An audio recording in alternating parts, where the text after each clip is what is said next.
First thing I need is some damn water. I'm a frickin' prune right now. How much you reckon the water at the pyramids are? Like $5 each? One water? Five. Okay. That is not that much of an extortion price. Sorry, you can make me change? I only have 50.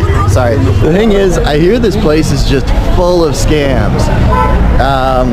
People will tell you can't go in this way, you can't go this way, you gotta ride a camel to get there, but you know I'm not one for history, but I gotta say, for the longest time, I wanted to see the pyramids. I think it's one of the most fascinating places in the world. Holy shit, guys.